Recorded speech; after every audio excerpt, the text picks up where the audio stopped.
With our first look at Joaquin Phoenix as the Joker finally revealed, it's got many fans discussing whether or not they like this look for the clown prince of crime. But regardless as to how you feel about this new take on the character, this all begs the question, with all the variations on the Joker that we've gotten over the years, which one is the best one?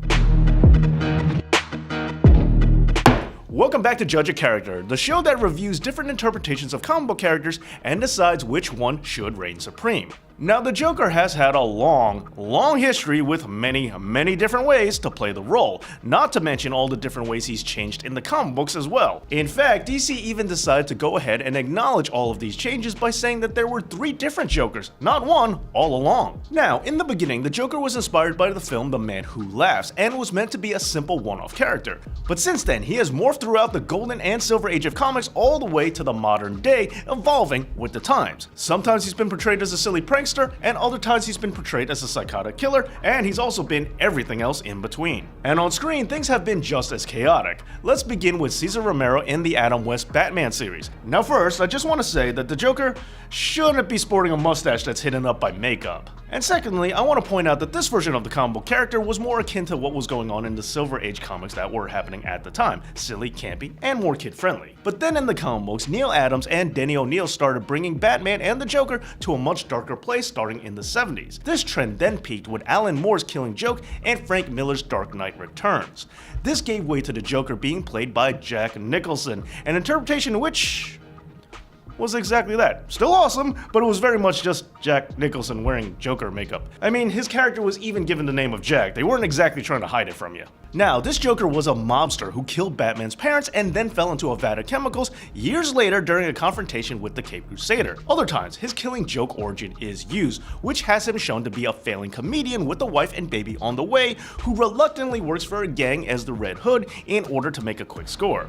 And he even does say in that very same comic book that he sometimes remembers his past one way and other times another. And this sentiment was also brought in with the Heath Ledger version of the Joker, who told the story of how he got those scars in very different ways. And that brings me to the film The Dark Knight and those scars, because this Joker doesn't appear to be involved in a chemical bath at all, but instead has mouth scars and wears makeup. And after that film came the Jared Leto version in Suicide Squad, a tattooed Scarface-like drug dealer whose chemical bath origins seem to have returned. And that brings us to the John Wayne Gacy approach that seems to be the direction that the Joaquin Phoenix film appears to be taking. Oh, but let's not forget about things on the animated side, with Mark Hamill playing a Joker whose crimes are designed to have a punchline. This is opposed to The Dark Knight, where he was seen as an agent of chaos who just wanted to watch the world burn. Oh, and there's also the Joker from the show The Batman.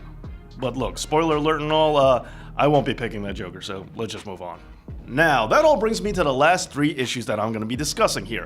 1. Should the Joker's grin be permanent or not? With Jack, it was plastic surgery. With Ledger, it was scars. But with other interpretations, he's just smiling a lot because, well, he wants to. Next, how badass should he be? Sometimes the Joker is shown to be able to hold his own in a fight. There's even an unconfirmed rumor that the Dark Knight Joker is ex-military. But other times, he's shown to just take beatings, mounting no resistance at all, being a purely psychological threat instead of a physical one. And lastly, on the subject of brains, how smart is he? Sometimes he's shown to be very crafty, being able to create chemical weapons and gadgets on a level that rivals Batman's. But other times, like in Batman Beyond, he's shown to have a level of intellect capable of rewriting a person's DNA. Well now, it's finally time for the verdict. Now, let's unpack these charges one at a time. In terms of the smile, I like him having a permanent grin. I like the idea that he's being forced to smile, and that it might even be playing a part in his madness. After all, while I doubt this was part of the initial concept, there are studies that suggest the act of smiling itself can change your emotional state. So just imagine smiling all the time, even when you're doing horrible things. It could play a part in damaging a person's psyche. Now, in terms of fighting ability, I prefer a Joker that really doesn't care about hand-to-hand combat and will just take a beating laughing all the way. The thing is, Batman is one of the greatest fighters in all of the DCU. If the Joker even manages to stay in the fight with bats at all, that means he has to be pretty high on the list himself, and I just don't need that from the character. Now, in terms of the origin, give me the Killing Joke origin all day long. I want to see him start off as a normal guy who gets his skin bleached after Batman drops him into a vat of chemicals. I want just one bad day being all that separates the world from where he is. And I just want enough room to doubt it. Even if I never intend to open up any other possibilities, I still want them to be an option. And finally, the big verdict. Which overall personality type do I like the most? Well, let me preface this by saying, out of all the varying interpretations of the Joker that we've seen debut on the screen, it's usually met with people either saying, ew, why are they doing that? Or, that's an interesting take on the character. But my question is, why have we never just gotten the Joker? Ultimately, I'm ruling in favor of the 1980s comic book version.